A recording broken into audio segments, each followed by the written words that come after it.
All right, so today we're going to be talking about linear equations, and a linear equation is just an equation that has only equations in a linear form. And a linear form is just this, a1, x1. All right, so we have our variable, which is our x1, and then we've got our a1, which is our coefficient. And so this means that we can add together multiple of these terms, and you see this would still be a linear equation because all the terms have a variable that is just like the variable itself. It's no squares, no square roots, no sines, no cosines, etc. So we can write it like this: a n x n is equal to b, and this is going to be our general formula for any linear equation. And so our solution would be equal to the number of variables that there actually are in the linear equation itself. So that would be like, for this one, it'd be x1, comma, x2, comma, dot, dot, dot, xn, right? That would be our solution. So our solution is the same amount of variables as there are in the original equation. So let's look at a specific example. For example, here we got 3x plus 2y plus 3z, okay? And that's equal to 1. So over here, you see we can actually use x, y, and z because those are just variables and they don't have any squares or anything, so this would still be a linear equation. And to find a solution of this, we'd find some combination of x, y, and z that would equal to 1.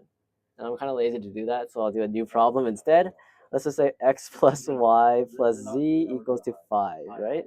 So what solution for this could be 1, 2, 2, because 1 plus 2 plus 2 is equal to 5. All right? So that's how you find yourself your solution for the linear equation. But now we come into a new issue, a new application for linear equations, and that's a system of linear equations. And when we're doing a system of linear equations, that's when we have multiple equations together. So we have like something like 3x minus 2y plus z equals to 5, and then we can have 2x minus y plus 3z equals to 2, x minus 3y minus 2z equals to negative 3. So this here's a system of linear equations, and we have to try to find a solution that will work for every single one of these equations. So when we're solving for a system of linear equations, we have three options. There's exactly one answer, and that's when these are basically like planes. So when we have planes, we have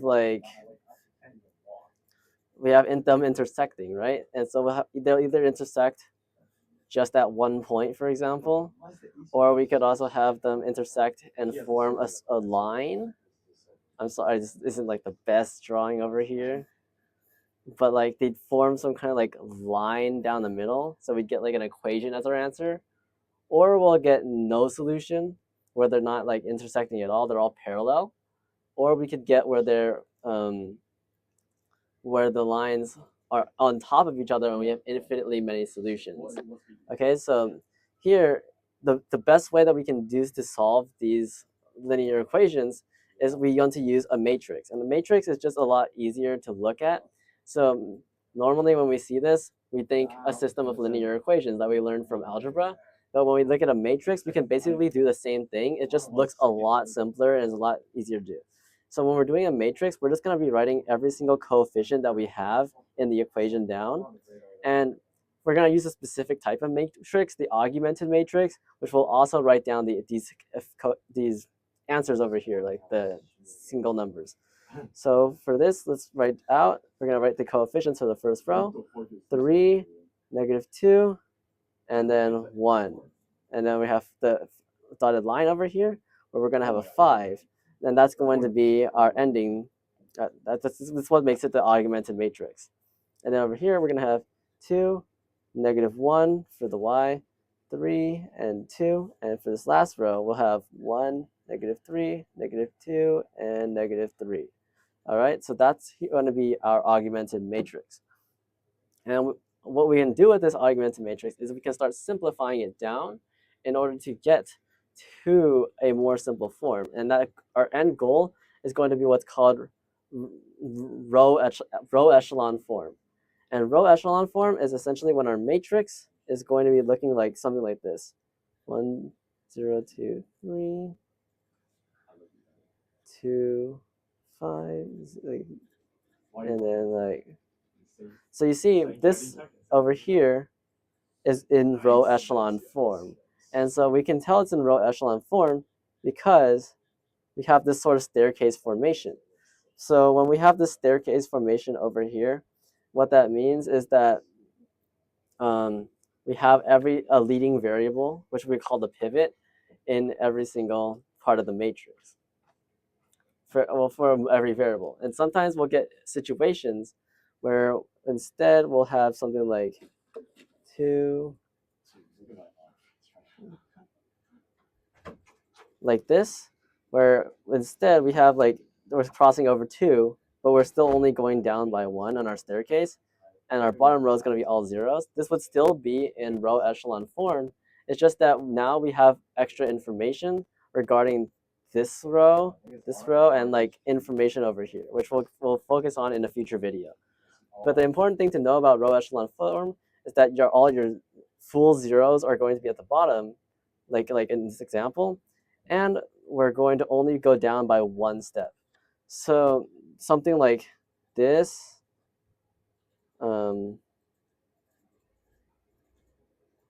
like this would not be row echelon form because you see we're going down by 2 steps instead of just 1. All right. So how can we actually use row echelon form?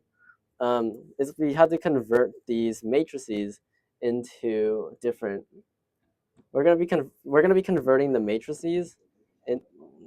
Yeah, we're just basically converting the matrices. Okay. So let's say, for example, we have this matrix over here. So we've got 1, 2, negative 3, 4, 10, 9, 2, negative 2, 5. Okay, we've got this matrix over here. We want to convert it into row echelon form. So notice here, this isn't an augmented matrix. Over here, this line means that there's an augmented because we're including these endpoints over here. But for this matrix, we don't care about the endpoints. We only are looking at the variables themselves. So now our goal is going to be to convert these into row echelon form by trying to create zeros over here and on this number. So we want these bottom left corner ones to be zeros. All right. So what we can do is we can do operations onto each of these rows.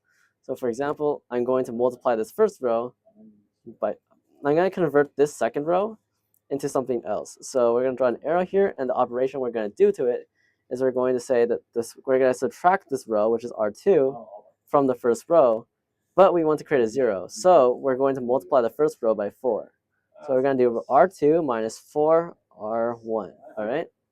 And this is going to look a little bit confusing at first, but eventually we're gonna multiply every value in the top by 4, and we're going to subtract that new value from R2. So over here where it says minus 4R1, we're going to multiply 1 by 4, we get 4, and now we're going to subtract 4 and 4 to get 0, all right?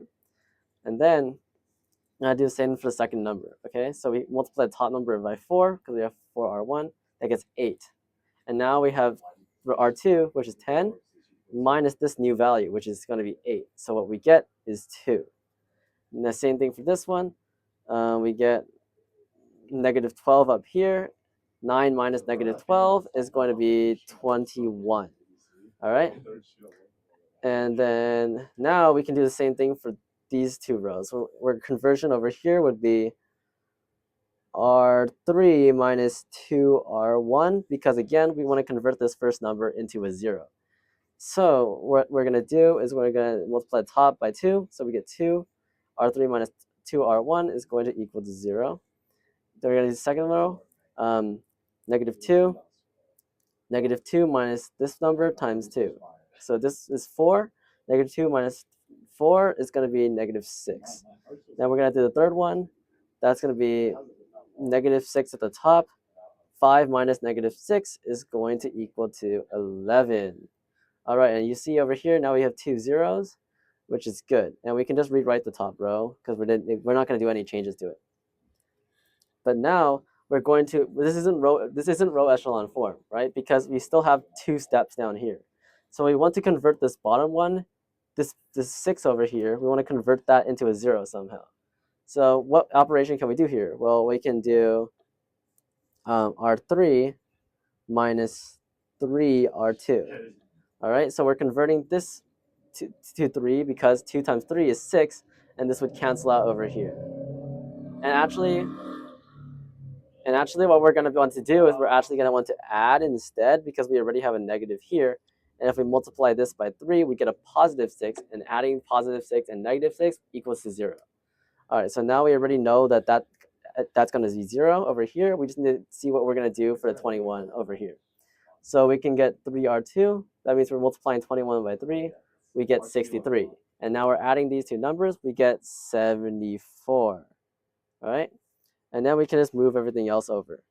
So 0, 2, 21, 1, 2, negative 3. And there we go. Now we have row echelon form. All right, we've got that staircase. They only go down by 1. And there's all these zeros over here, right? So that's how we can reduce things down to row echelon form. And eventually we'll be able to use row echelon form to easily solve the system of equations that we mentioned previously. All right, be sure to subscribe for more linear algebra videos and other things I learned in class.